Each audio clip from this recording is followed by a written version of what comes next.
2025 recession is not a future prediction. It is not a forecast to be debated by economists on television. It is already here. That feeling of unease you have when you look at your grocery bills, it's real.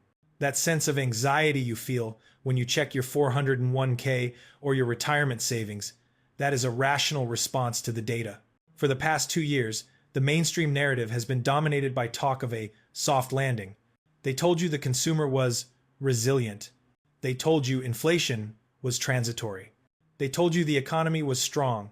But for millions of Americans, especially those on a fixed income, those words feel hollow. Because your personal economic reality is telling you a different story. Today, we are not going to look at complex financial models or White House press releases. We are going to look at the hard data. We are going to connect the dots. And the evidence for this economic slowdown isn't found on Wall Street. It's found in the heart of American excess. It's found in Las Vegas. Las Vegas has always been a leading indicator for the U.S. economy. It is the ultimate barometer of discretionary spending. When the American middle class feels confident, they go to Vegas. They spend money on shows, on expensive dinners, and at the gaming tables.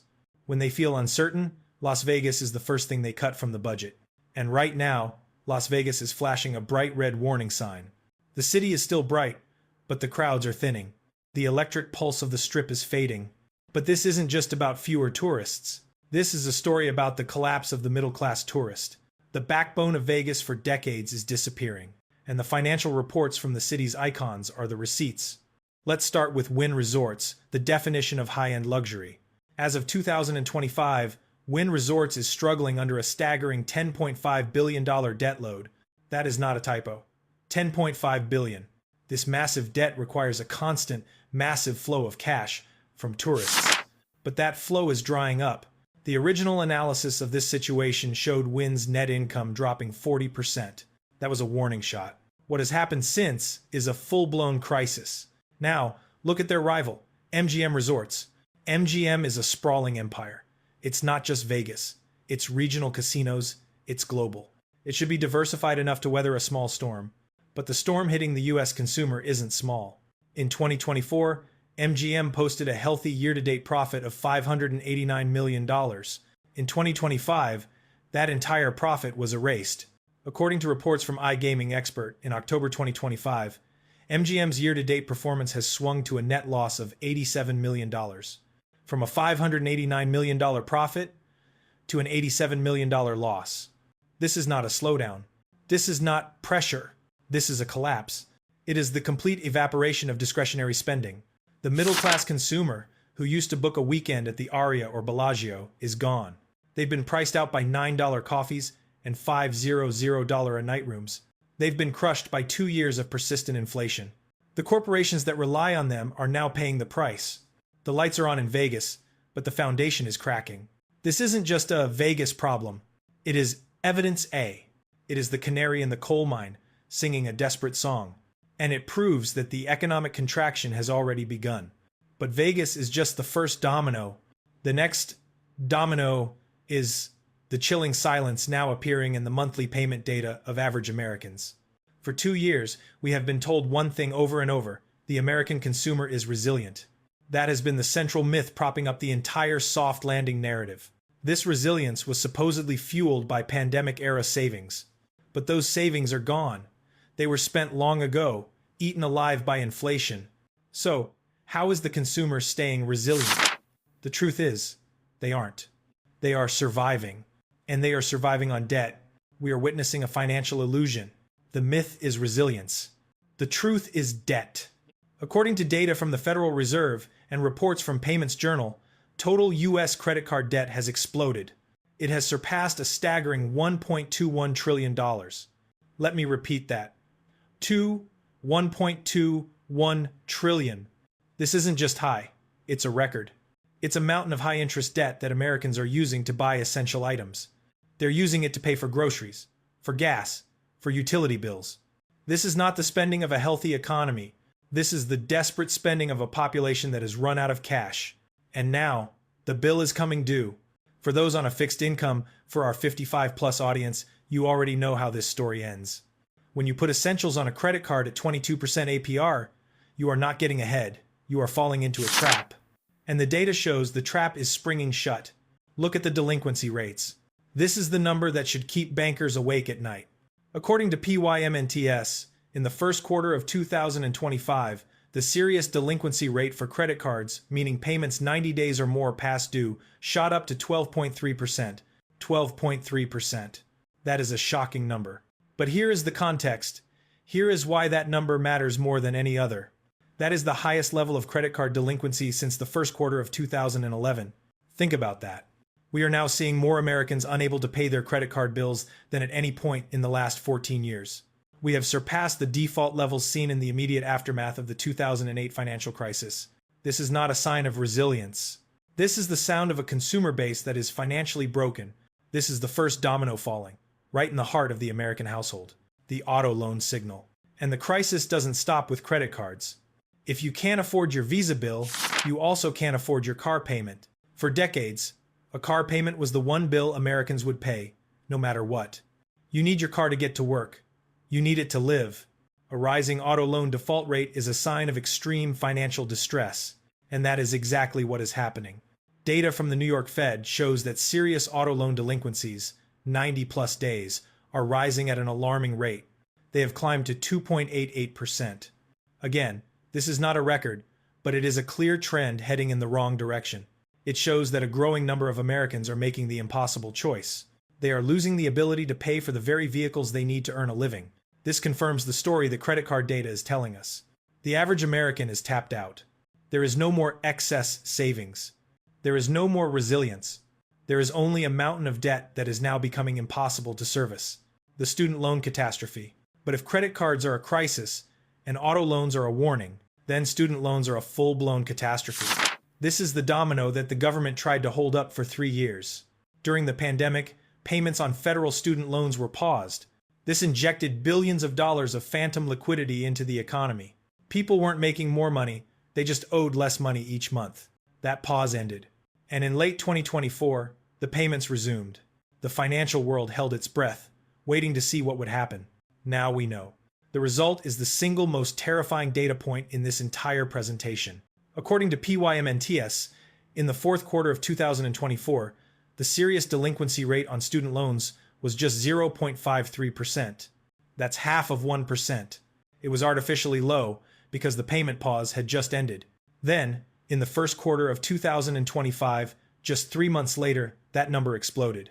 It rocketed from 0.53% to 7.74%. Let me say that again. A jump from 0.5% to nearly 8% in a single quarter.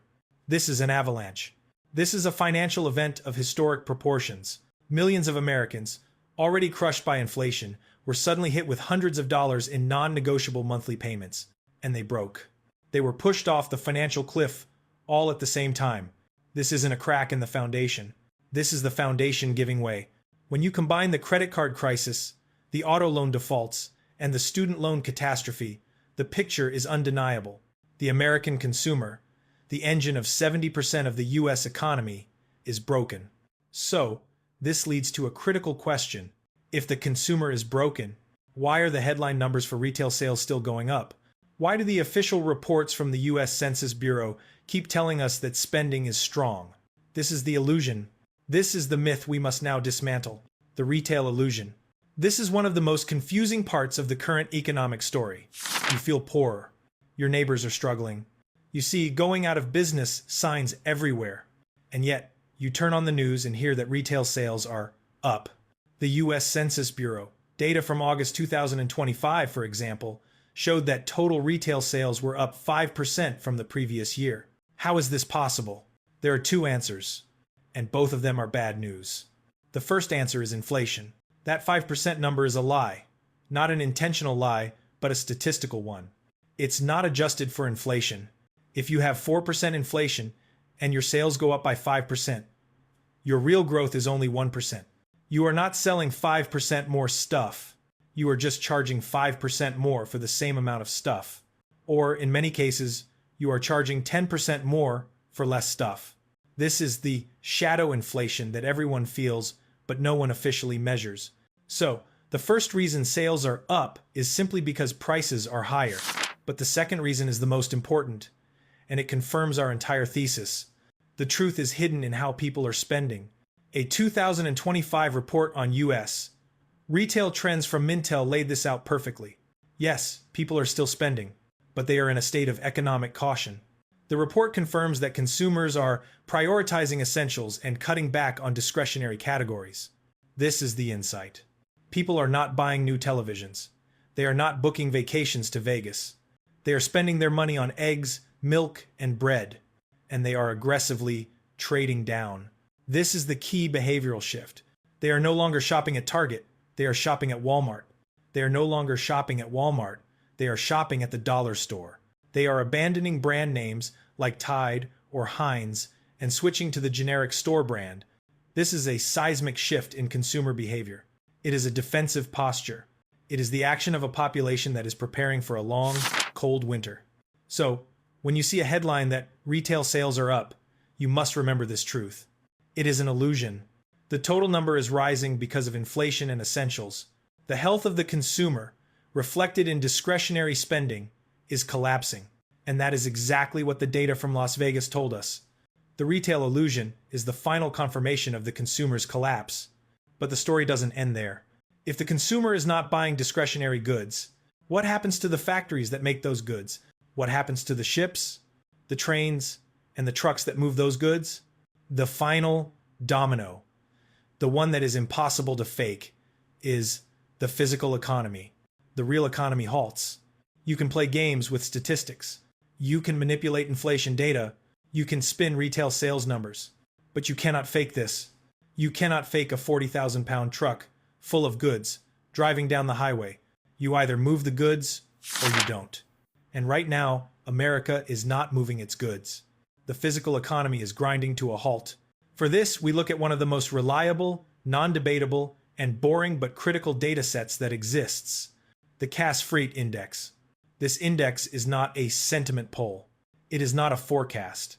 It is a direct measurement of the actual volume of goods being shipped across the United States. It measures the trucks, the trains, and the air cargo. When this index is high, factories are humming and consumers are buying. When this index falls, the economy is contracting. This index has been falling for 12 consecutive quarters. Let me absorb that. For 3 straight years, in every single quarter, the amount of stuff we are moving in America has been less than the year before. But the new data from October 2025, analyzing the third quarter, revealed the most shocking insight of all. The Cass Freight Index reading for Q3 2025 was the lowest third quarter reading since the financial crisis of 2009. We are shipping less freight. We are moving fewer goods than at any point since the absolute bottom of the last great financial collapse. This is not a slowdown. This is not a soft patch. This is a freight recession. This is the physical evidence that the slow motion contraction is real. This is what farmers and tradesmen and people in rural communities have been feeling for over a year. When the Cass Index collapses, it means factories are producing less. It means retailers are ordering less.